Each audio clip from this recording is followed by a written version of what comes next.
ओम नमो भगवते वासुदेवाय। राधे राधे। आप सभी दर्शकों का आपके अपने चैनल धार्मिक कथा और कहानियों में हार्दिक स्वागत है। आज है 10 फरवरी 2025, दिन सोमवार, और आज आप सुनेंगे माघ मास महात्म्य का 28वां अध्याय। तो भगवान श्री हरि विष्णु का ध्यान करते हुए कथा का श्रवण कीजिए। वशिष्ठ जी कहने लगे कि हे राजा दिलीप, बहुत से जन समूह सहित उच्छेद सरोवर में स्नान करके सुखपूर्वक मोक्ष को प्राप्त हो गए। तब लोमश जी कहने लगे कि संसार रूपी इस तीर्थ राजा को सब श्रद्धा पूर्वक देखो। यहाँ पर 33 करोड़ देवता आकर आनंद पूर्वक रहते हैं। यह अक्षय वट है जिनकी जड़ें पाताल तक गई हैं, और मार्कंडेय ऋषि प्रलय के समय भगवान इसी अक्षय वट का आश्रय लेते हैं। यही शिव जी का प्रिय भगवती भागीरथी है जिसके सिद्ध लोग सेवा करते हैं। यह गंगा स्वर्ग के हेतु पताका है। इसका जल पीकर मनुष्य मुक्त हो जाते हैं। हे मुनि, सभी प्राणी इस नदी को यमुना से मिली हुई पाते हैं। इसका संगम बड़े पुण्य से प्राप्त होता है। इसके स्नान से जन्म मृत्यु रूपी दावन नल से कोई नहीं तपता, परंतु ज्ञान प्राप्त करके मुक्त हो जाता है। यहाँ पर स्नान करने से सभी प्राणी बिना ज्ञान के भी मुक्त हो जाते हैं। इसलिए ब्रह्मा जी ने यहाँ यज्ञ करने की इच्छा की थी। इसी संगम में भगवान विष्णु ने स्त्री प्राप्ति की इच्छा से स्नान करके लक्ष्मी जी को प्राप्त किया। यहाँ पर त्रिशूलधारी शिव जी ने त्रिपुर दैत्य को मारा था, और प्राचीन काल में उर्वशी स्वर्ग से गिरी थी तथा स्वर्ग पाने की इच्छा से यहाँ पर ही उसने स्नान करके नहुष कुल के राजा ययाति ने वंशधर पुत्र प्राप्त किया। यहाँ पर इंद्र ने प्राचीन काल में धन की इच्छा से स्नान किया और माया से कुबेर के सब धन को प्राप्त किया। प्राचीन काल में नारायण तथा नर ने हजारों वर्षों तक प्रयाग में निराहार रहकर उत्तम धर्म किया था। यहाँ पर जैगाश्वय सन्यासी ने महादेव जी जैसी शक्ति पाने के लिए विजय पाई थी तथा अणिमा आदि योग के अति दुर्लभ ऐश्वर्य प्राप्त किए थे। इसी क्षेत्र में तपस्या करके श्री भरद्वाज सप्त ऋषियों ने सम्मिलित हुए। जिन्होंने भी यहाँ स्नान किया सबको स्वर्ग की प्राप्ति हुई। इसलिए हमारे विचार में तुम त्रिवेणी में स्नान करो। इस स्नान से पहले किए हुए तुम्हारे सब पाप नष्ट हो जाएंगे और संपूर्ण वैभवों को प्राप्त हो जाओगे। ऋषि के इस प्रकार के सत्य वचन सुनकर सभी त्रिवेणी में स्नान करने लग गए, और उसी स्नान करने से सबकी पिशाचता नष्ट हो गई। श्राप से विमुक्त होकर उन्होंने अपना शरीर धारण कर लिया। वेद निधि ने अपनी संतान को देखकर प्रसन्नचित्त होकर लोमश ऋषि को संतुष्ट किया और कहा कि आपके अनुग्रह से ही श्राप से विमुक्त हुए। अब आप इन बालकों को योग धर्म को कहिए। लोमशी ने कहा कि इस युवा कुमार ने वेदों का अध्ययन समाप्त कर लिया है, इसलिए इन कन्याओं के प्रीतिपूर्वक कर कमलों को ग्रहण करें। तब लोमश जी तथा अपने पिताजी की आज्ञा से इस ब्रह्मचारी ने पांचों कन्याओं से विवाह किया। इन कन्याओं के सब मनोरथ पूर्ण हुए। जिसके घर में लिखा हुआ यह महात्म्य पूजा जाता है, वह नारायण ही पूजे जाते हैं। पुष्कर तीर्थ में, प्रयाग में, गंगा सागर में, देवालय में, कुरुक्षेत्र में तथा विशेष करके काशी में इसका पाठ अवश्य करना चाहिए। पुष्कर तीर्थ में ग्रहण के अवसर पर इसके पाठ का 2 गुना फल मिलता है और मरने पर वैष्णव पद को प्राप्त होता है। इस प्रकार माघ मास महात्म्य का 28वां अध्याय संपूर्ण हुआ। बोलिए श्री हरि विष्णु भगवान की जय। अब आप सुनेंगे श्री नारायण कवच। नारायण कवच भगवत पुराण के 6ठे स्कंद के अध्याय 8 में आता है। यह देखा और अनदेखी हमारे दुश्मनों से खुद को बचाने के लिए एक कवच है। नारायण कवच एक बहुत ही संक्षिप्त स्तोत्र है जिसमें केवल 24 श्लोक हैं। इसे दिन में एक बार पढ़ना चाहिए और मुश्किल से इसमें 10 मिनट लगते हैं। इस प्रक्रिया को अग्न्य और करन्यास कहा जाता है। श्रीमद् भागवत के अध्याय 8 में नारायण कवच के संबंध में न्यास व कवच पाठ हेतु बताया गया है। श्री भगवान श्री हरि गरुड़ की पीठ पर अपने चरण कमल रखे हुए हैं। अड़िमा आदि 8 सिद्धियां उनकी सेवा कर रही हैं।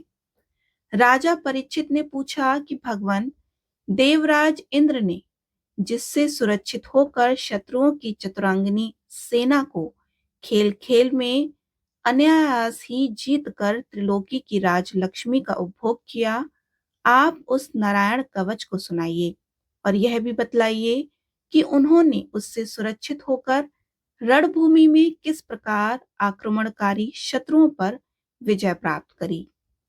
श्री शुक्र जी ने कहा कि परीक्षित, जब देवताओं ने विश्व रूप को पुरोहित बना दिया, तब देवराज इंद्र के प्रश्न करने पर विश्व रूप ने नारायण कवच का उपदेश दिया।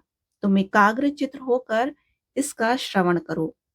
विश्व रूप ने कहा कि देवराज इंद्र, भय का अवसर उपस्थित होने पर नारायण कवच धारण करके अपने शरीर की रक्षा कर लेनी चाहिए। उसकी विधि यह है कि पहले हाथ पैर धोकर आचमन करें, फिर हाथ में कुश की पवित्री धारण करके उत्तर मुख कर कर बैठ जाएं। इसके बाद कवच धारण पर्यंत और कुछ न बोलने का निश्चय करके पवित्रता से ओम नमो नारायणा और ओम नमो भगवते वासुदेवाय इन मंत्रों के द्वारा हृदय आदि अंग न्यास तथा अंगुष्ठ आदि करन्यास करें। पहले ओम नमो नारायणाय इस अष्टाक्षर मंत्र के ओम आदि 8 अक्षरों का क्रमशः पैरों, घुटनों, जांघों, पेट, हृदय, वक्षस्थल, मुख और सिर में न्यास करें। पूर्वोक्त मंत्र के यकार से लेकर ओंकार तक 8 अक्षरों का सिर से आरंभ कर उन्हीं 8 अंगों में विपरीत क्रम से न्यास करें। तदंतर ओम नमो भगवते वासुदेवाय इस 12 अक्षर मंत्र के ओम आदि 12 अक्षरों का दाई तर्जनी से बाई तर्जनी तक दोनों हाथों की 8 उंगलियों और दोनों अंगूठों की 2-2 गांठों में न्यास करें। फिर ओम विष्णवे नमः इस मंत्र के पहले अक्षर ओम का हृदय में, वी का ब्रह्म रंध्र में, शा का भौहों के बीच, ड़ा का चोटी में, वे का दोनों नेत्रों में और ना का शरीर की सब गांठों में न्यास करें। तदंतर ओम मह अस्त्राय फट कहकर दिग्बंध करें और इस प्रकार न्यास करके इस विधि को जानने वाला पुरुष मंत्र में हो जाता है।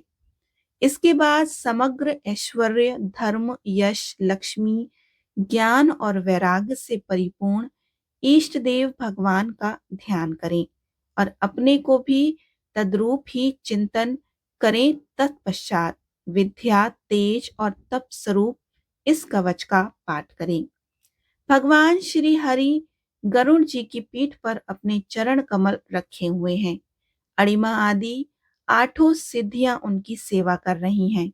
8 हाथों में शंख, चक्र, ढाल, तलवार, गदा, बाण, धनुष और पाश धारण किए हुए हैं। वे ही ओंकार स्वरूप प्रभु सब प्रकार से सब ओर मेरी रक्षा करें। मत्स्य मूर्ति भगवान जल के भीतर जल जंतुओं से और वारुण के पाश से मेरी रक्षा करें। माया से ब्रह्मचारी रूप धारण करने वाले वामन भगवान स्थल पर और विश्व रूप श्री त्रिविक्रम भगवान आकाश में मेरी रक्षा करें। जिनके घोर अट्टहास करने पर सब दिशाएं गूंज उठी थी और गर्भवती दैत्य पत्नी के गर्भ गिर गए थे।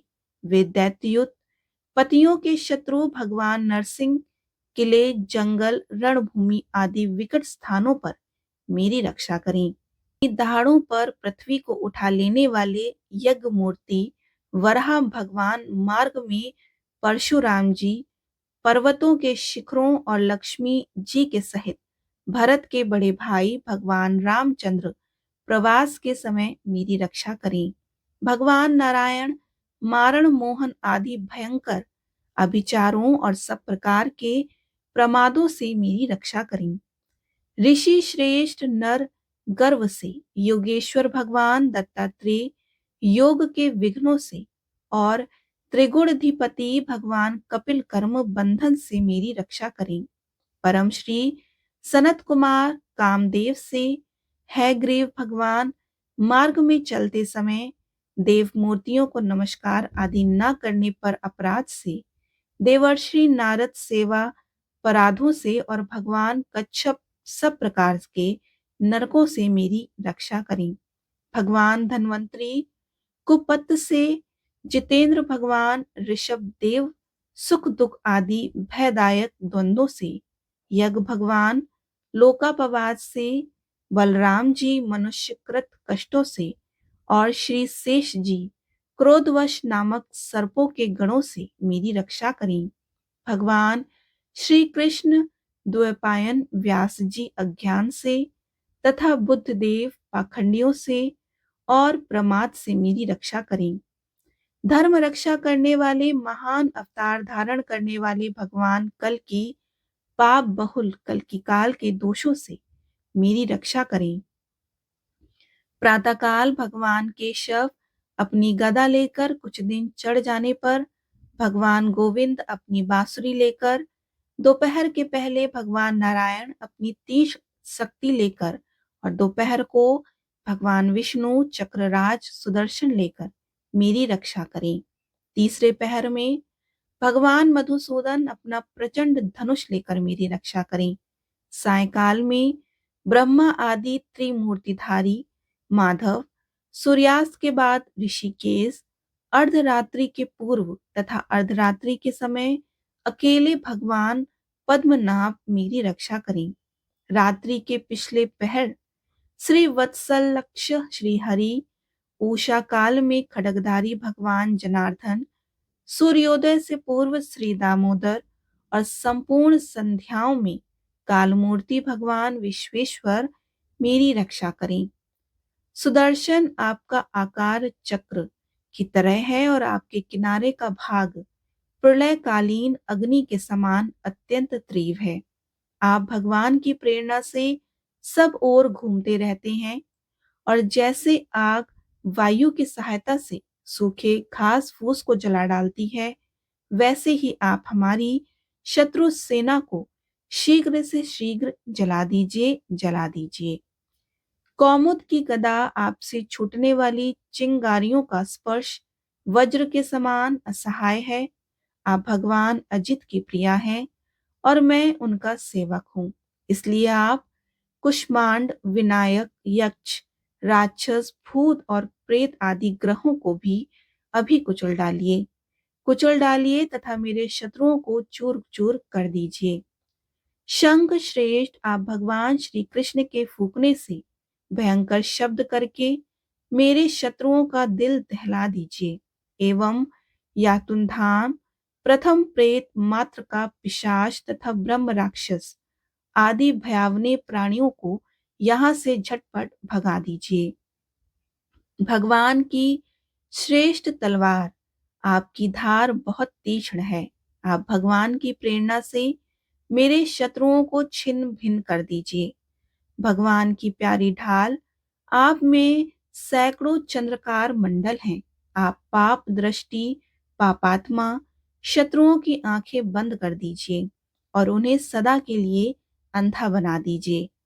सूर्य आदि ग्रह, धूमकेतु आदि केतु, दुष्ट मनुष्य, सर्प आदि रेंगने वाले जंतु, दाढ़ों वाले हिंसक पशु, भूत प्रेत तथा पापी प्राणियों से हमें जो जो भय हो और जो जो हमारे मंगल के विरोधी हो, वे सभी भगवान के नाम, रूप तथा आयुधों का कीर्तन करने से तत्काल नष्ट हो जाएं।